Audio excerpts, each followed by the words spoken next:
大家好，欢迎回到本周冯德报，我是致力于带各位实习当中国人的实习生导师 ，AKA 中间选民波特王。上周我们介绍到中国93阅兵，斗胆带各位窥探习圣上的真实想法，了解到习总跟普丁边走边聊长生不老，聊如何摘韭菜器官，以及习总亲口透露可能可以活到150岁的事情。连普丁接受记者采访时都证明真的有这一段对话。各大外媒也争相报道，在该片段疯传全球后，中共央视突然下令要求路透社下架该段影片，路透社碍于无奈只能配合，但我们要配合的意思，我要带大家了解中国嘛，所以影片还是留在那，还没看过的朋友可以回去看我上周的影片，轻松的方式了解更多习总对于韭菜的关爱。OK， 那本周有件大事啊，就是共产党政权垮台了，我们还没成为中国人啊，怎么共党就先垮了啊？大家先别急，目前垮的是上周刚参加完中共阅兵的尼泊尔共产党政权。各位观众朋友，各位实习生，关注中国的好朋友也是相当重要的。今天我们就来一探究竟，为什么尼泊尔共产党会垮台呢？明明尼泊尔总理才刚见完习总，到底发生了什么事？这是得先帮大家整理一下时间线，方便了解背景。尼泊尔的总理奥利，他在前一个礼拜8月30日就去天津见了习总，出席上海合作组织峰会。当时中国与尼泊尔双方表示要加强"一带一路"合作，而尼泊尔也公开强调支持一个中国，反对台独。如此亲中共的尼泊尔总理，接着又参加中共的93阅兵，享受着 VIP 的待遇。而就在奥利参加完这些活动，跟习总取经，觉得习总英明领导，尼泊尔也必须学习封网治国。于是就在中共阅兵活动结束后，尼泊尔政府就突然宣布要推出社群媒体禁令，一口气封杀了 Facebook、Instagram、YouTube、X、WhatsApp 等26个社群媒体平台，但却没有封杀中共官方录制的 TikTok、小红书跟微信也都留着。而尼泊尔共产政权禁止其他平台的理由，说是这些平台没有遵守法规，还充斥虚假讯息和仇恨言论，为了加强人民的安全保障，所以才禁止这些平台。但这样的说法，尼泊尔民众并不买单。在多个社群媒体于9月5号无法使用后，大批尼泊尔年轻人8号开始走上街头。本来最初只是和平的示威游行，但尼泊尔政府突然派出大批警察镇压，从一开始使用高压水柱、催泪瓦斯到橡胶子弹，最后连真枪都用上了。冲突因此不断升级，也带大家看一下现场画面。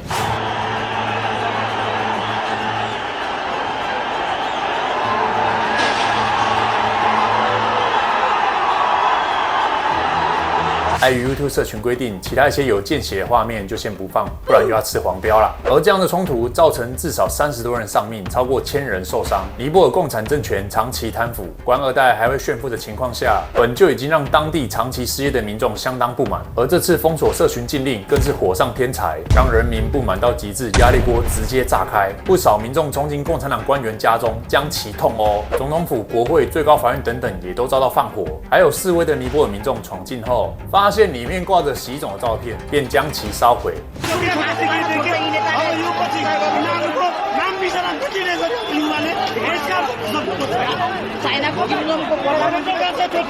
尼泊尔共产高官也坐着直升机逃离。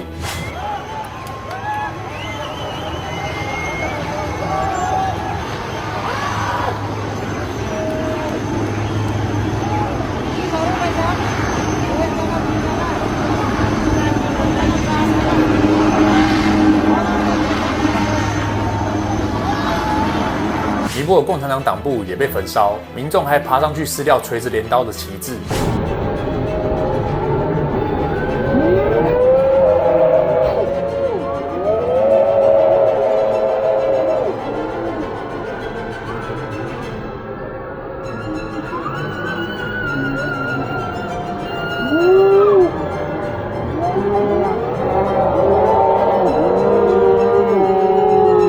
短短1周时间内，推翻亲中的尼泊尔共产党联合马列政府，猎捕全国各地共产党员，参与者多是1995年到2010年出生的年轻人。最终，尼泊尔总理与多名高官分别辞职逃亡，而尼泊尔军方在这之中选择保持相对中立，未全面镇压。部分尼泊尔警方到后来也选择倒戈，加入示威民众，这些都是剿共成功的关键。尼泊尔人民用行动告诉世界，大家看好了，我们只示范一次，用团结告诉世人，这国家不属于共产党。从这个例子再次告诉我们，集权政权不是铁板一块，它看似庞大无比，但当民众的怒火不断被累积，当政府只把人民当韭菜收割，最终只要一个导火线就能瞬间崩解。当初苏联也是这样，看似稳固，但崩溃就是一夕之间。那今天是尼泊尔，明天会不会是其他国家？这不是天方夜谭，而是历史一次又一次在上演的真相。对中国人来说，尼泊尔是一面镜子，中国人天天被告知没有共产党就没有新中国，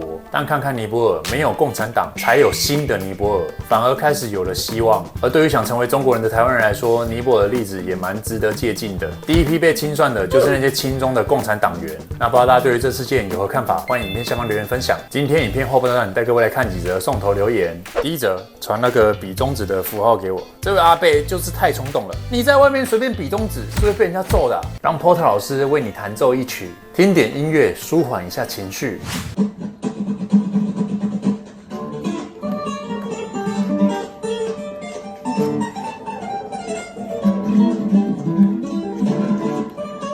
他的留言是我在去参加 IPAC 的 IG 贴文下看到的。我当时分享，我看见有许多外国议员愿意发声支持台湾，呼吁台湾人不要放弃，目的是希望台湾人团结。第二个，至于阿伯在这样的文章底下留比中指的 emoji， 我认真不懂还是你有什么困难，见不得台湾人团结是不是？我稍微看了一下这人过往的脆文回应感觉是真的有困难。念在你运气好被我看到留言，我就稍微提醒你一下。首先建议你不要继续在网络上回那些美女图诈骗账号了，连这种这么明显的诈骗账号你也在回，而且这张照片中的女生看起来就不可能46岁，很明显就是被盗照片我猜那位本人应该20到30左右吧。这位阿伯，你的求偶焦虑我感受到，但我们退一步来说，像那样拥有不错外在条件的人，他本身看起来也有一份稳定的工作与收入，你觉得这样条件的人会没事上网说要找一个40岁以上的男朋友吗？还说没有太多要求，对他好就行，这你信你假个40岁对信这你薯条吗？欠诈是不是？几岁人了，还在让小头控制大头？我带你看一下这诈骗账号过往贴文，这诈骗账号一下45岁，一下46岁的这你都不觉得奇怪？发文日期甚至还同一天，然后确认了一下你的追踪名单，我认为你是会被诈骗的高风险族群。这位网友，请你自己多多保重。算了，搞不好我在这边劝他，他也会觉得我多管闲事，还是棒好体赫下一则，你好 SB， 哈哈哈哈哈 ，SB。等于 Sweet Baby， 所以这留言的意思就是说你好，亲爱的宝贝，哈哈哈，谢谢你的示爱。下一则，好了啦，不要再分裂台湾了，你这说法非常有问题，因为台湾本来就是一个民主社会，人民有不同的声音、不同的立场，这叫正常。意见多元不是分裂，反而是民主成熟的表现。你现在我今嘛是中间选民呢，我不都已经顺从主流民意，带大家实习当中国人了吗？这样还叫分裂啊？那我看了一下这账号过往留言有87%是中共网军在洗地，他甚至还留言说蓝绿不倒，台湾不会好。你说这种话才叫分裂吧？我顶多只是告诉你中国现实情况长怎样而已，这样怎么分裂台湾了？就是带大家了解中国简直是中国版的 Discovery 虽然我改当中间选民，但不影响我看穿他的手法。借由这个例子我想跟各位讲，这类的留言很明显就是中共网军爱用的话术，他们会在网络上带风向，台湾怎样他都看不顺眼，看似什么都能骂，但却唯独不敢骂中国共产党，完全忽视中共军机老台、灰色渗透、经济胁迫，这些是真正让台湾陷入危机的原因。大家真的要小心，提醒过好几次，现在网军账号真的太多了，而且他们还会搭配一些断章取义的短片，现在还有 AI 加持，对台湾认知作战的力道又加大，大家不要忽视，千万不要觉得这种挑拨说法会有人信吗？还真的就有。我自己观察，对政治冷感的人，会容易被中共大外宣影片洗成亲中，而去忽略掉实际威胁台湾的人就是中共。这周有位我的观众也留言和我分享他的经历，这边也带各位看一下。你好，我是你的粉丝，订阅了也有段时间，今天和专题组员吃饭聊天，我们突然应该是聊到台湾经济，我那些朋友说台湾越来越烂，然后说中国越来越好，对，那些不止一个人。我回他中国好，你没在开玩笑吧？最近中国经济与生活出问题，越来越差，例如香港。他回我不能单看香港你看东北物价便宜，还说我不能因为短片被影响，我大脑整个我都没说你在封闭国家，他为给墙外的人错误资讯。讯，还有他们食品的卫生安全等。后来他们又说你在那生活，只要不要讲他坏话就好。我原本要跟他说中国青年失业率问题、A 股人权等等，又怕讲了他们可能会说跟粉红很像的话。但因为吃饭公开场合旁边有人的情况下，我们都互相尴尬的换了话题。我在想，现在年轻人在公开场合谈论政治的尴尬与对年轻人对中国的幻想感到无奈。其他群的朋友还有说政治很脏，或者说自己当中立，年龄层也才20岁左右。也顺便回一下这位留言给我的观众，你有在看我的影片跟实际观察生活周遭的变化的话，你就知道中共网军带风向，加上抖音、小红书那些对不了解政治的年轻人所造成的影响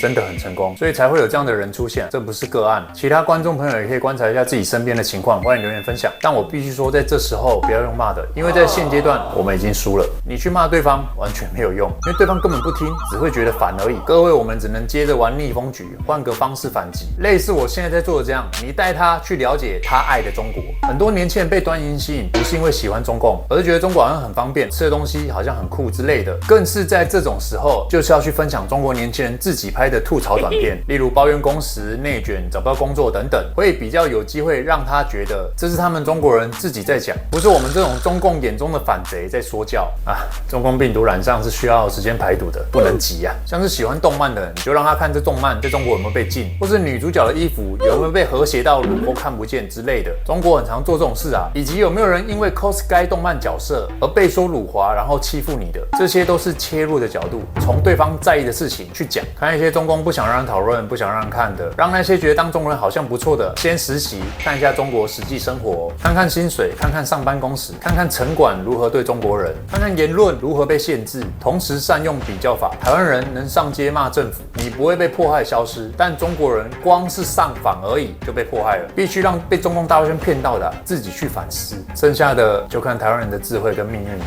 当然，如果各位有其他更好建议，也欢迎留言分享。那今天影片就先聊到这边，我是波特王，喜欢我的影片请帮我按赞加订阅，也欢迎各位加入频道会员支持本频道，或使用单次超级感谢支持这个单元运作，用一杯咖啡的钱帮这个全台湾最中立的暖心频道。那我们下期影片见，拜拜。